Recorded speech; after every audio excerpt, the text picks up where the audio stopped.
Good morning, everybody. Please be seated. As always, it is a great pleasure to welcome my close friend and partner, Chancellor Angela Merkel, back to the White House. Angela, of course, has been here many times, but this visit is a chance for me to congratulate her on two achievements. Well into her third term, Angela is now one of Germany's longest-serving chancellors. Perhaps more importantly, this is my first opportunity to publicly congratulate Angela and Germany on their fourth World Cup title. As we all saw in Rio, Angela is one of her team's biggest fans.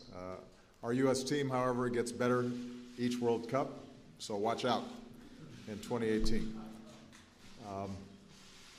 Germany is one of our strongest allies, so whenever we meet, it's an opportunity to coordinate closely on a whole range of issues critical to our shared security and prosperity. As Angela and our German friends prepare to host the G7 this spring, it's also important for us to be able to coordinate on a set of shared goals. And at our working lunch this afternoon, we'll focus on what we can do to keep the economy growing and creating jobs. As strong supporters of the transatlantic trade and investment partnership, we agree that there needs to be meaningful progress this year toward an agreement that boosts our economies with strong protections for consumers and workers and the environment. I look forward to hearing Angela's assessment of how Europe and the IMF can work with the new Greek government to find a way that returns Greece to sustainable growth within the Eurozone, where growth is critical to both the United States and the global economy. And we'll be discussing our work to get all major economies to take ambitious action on climate change, including our initiative to limit public financing for coal-fired power plants overseas, and our global efforts to phase down some of the most dangerous greenhouse gases. Our discussion this morning focused on global security issues. We reaffirmed our commitment to training Afghan security forces and supporting a sovereign, secure, and united Afghanistan. We agree that the international community has to continue enforcing existing sanctions as part of our diplomatic effort to prevent Iran from obtaining a nuclear weapon, even as the P5+1 works closely together to do everything we can to try to achieve a good, verifiable deal. Two issues in particular that dominated our workday this morning, Russia's aggression against Ukraine and the international fight against ISIL. With regard to Russia and the separatists it supports in Ukraine, it's clear that they violated just about every commitment they made in the Minsk agreement.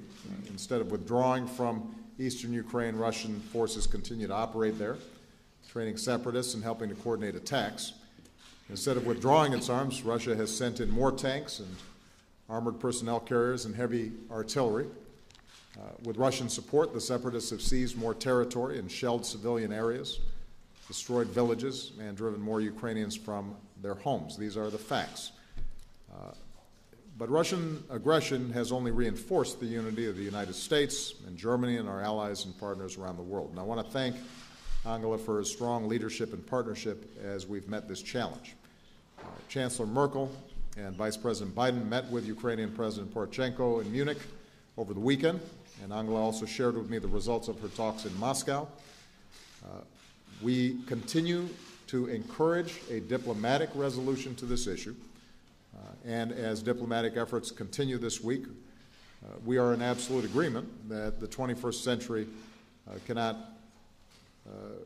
stand idle, have us stand idle and simply allow the borders of Europe to be redrawn at the barrel of a gun. So today we've agreed to move forward with our strategy. Along with our NATO allies, we'll keep bolstering our presence in Central and Eastern Europe, part of our unwavering Article 5 obligation to our collective defense. We will continue to work with the IMF and other partners to provide Ukraine with critical financial support as it pursues economic and anti-corruption reforms. We discussed the issue of how best to assist Ukraine as it defends itself, and we agreed that sanctions on Russia need to remain fully in force until Russia complies fully with its obligations. Even as we continue to work for a diplomatic solution, we are making it clear again today that if Russia continues on its current course, which is ruining the Russian economy and hurting the Russian people, as well as having such a terrible effect on Ukraine, Russia's isolation will only worsen both politically and economically. With regard to ISIL, Germany and the United States remain united in our determination to destroy this barbaric organization.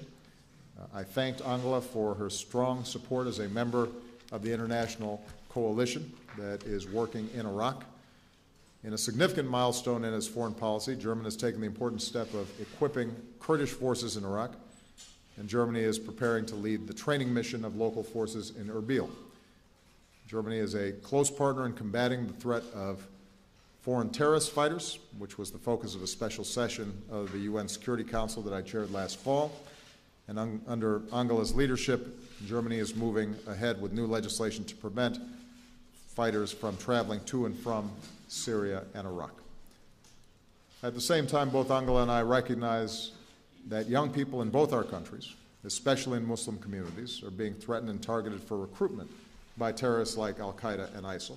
And protecting our young people from this hateful ideology so that they're not vulnerable to such recruitment is first and foremost a task for local communities, families, neighbors, faith leaders who know their communities best.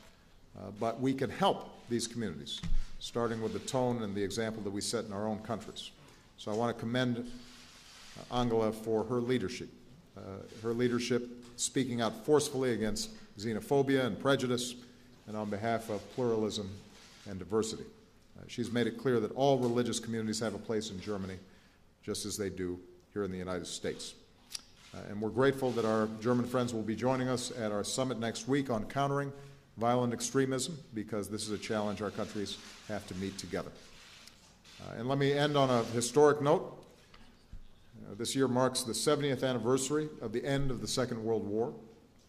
It marks the 25th anniversary of the reunification of Germany.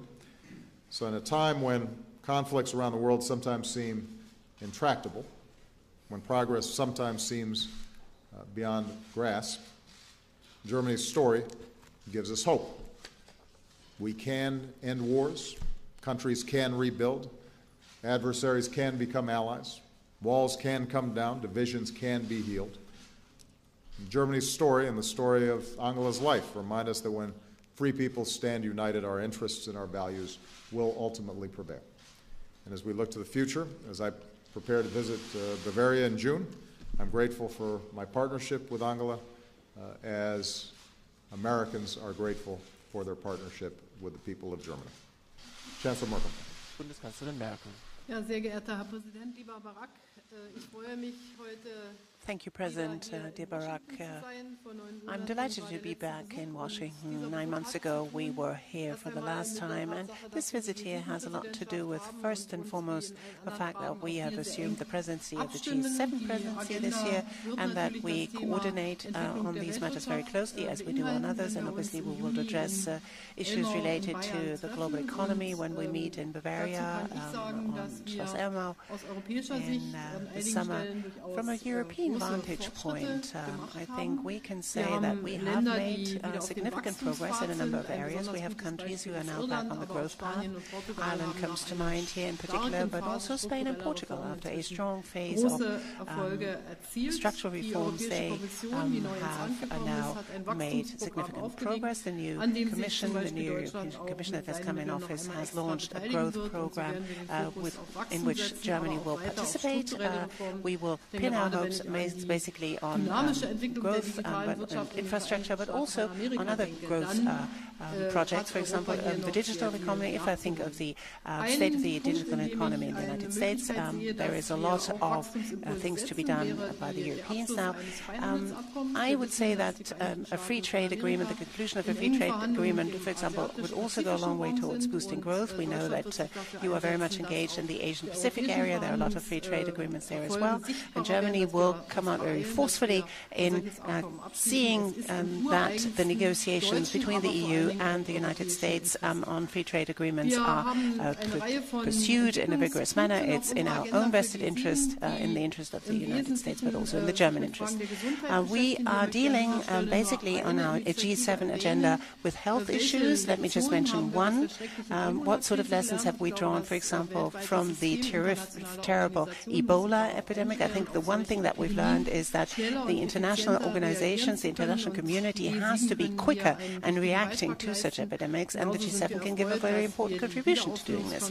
And we're also interested, for example, in seeing Gavi be successful. We're delighted to be able to conclude the replenishment conference that has just been completed in Germany so successfully. Then we dealt with security issues this morning. It is true, Germany this year celebrates the 25th anniversary of its reunification. This would not have been possible, not have been achievable without our transatlantic partners, without the support of the United States of America, and we will always be grateful for this. And it is one case in point that it is well worth the effort to stand by one's values for decades, to pursue long-term goals and not relent in those efforts. After we thought in the 90s maybe that things would turn out somewhat more, we see ourselves confronted with a whole wealth of conflicts, and very complex ones as that. We worked together in Afghanistan. We talked about this as well. Germany has decided in its fight against IS to give help, to deliver training missions, to deliver also weapons if necessary. We work together on the Iran nuclear program, where we also enter into a crucial phase of negotiations. One particular priority was given to the conflict between Ukraine and Russia this morning. We stand up for the same principles of inviolability of territorial integrity. For somebody who comes from Europe, I can only say if we give up this principle of territorial integrity of countries, then we will not be able to maintain the peaceful order of Europe that we've been able to achieve. And this is not just any old point. It's an essential, a crucial point, and we have to stand by it. And Russia has violated the territorial integrity of Ukraine in two respects, in Crimea and also in Donetsk and Luhansk. So we are called upon now to come up with solutions, but not in the sense of a mediator, but we also stand up for the interests of the European peaceful order. And this is what the French President and I have been trying to do over the past few days. We're going to continue those efforts, and I'm very grateful that throughout the Ukraine crisis we have been in very, very close contact with the United States of America and Europe on sanctions, on diplomatic initiatives, and this is going to be continued. And I think that's indeed one of the most important messages we can send to Russia and need to send to Russia. We continue to pursue a diplomatic solution, although we have suffered a lot of setbacks. These days we will see whether all sides are ready and willing to come to a negotiated settlement. I've always said I don't see a military solution to this conflict, but we have to put all our efforts in bringing about a diplomatic solution. So there's a whole host of issues that we need to discuss. Over lunch we will continue to talk about climate protection, about sustainable development and the sustainable development goals. So yet again, thank you very much for the very close cooperation, very close coordination, and the possibility to have an exchange of views on all of these crucial issues. I think not only in hindsight can we safely say that the United States have always stood by us, have helped us to regain our unity in peace and freedom, but we can also say we continue to cooperate closely if it is about solving the conflicts of the world today. Unfortunately, there are many of them, and we will continue to do so in the future. Thank you for your hospitality. First question, Steve Muffson, Washington Post.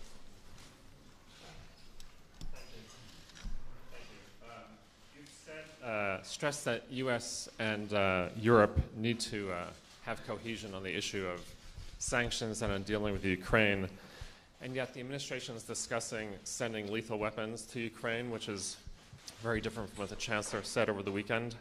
So I was wondering whether this is a good cop, bad cop act, or is this a real reflection of difference of views and the situation on the ground?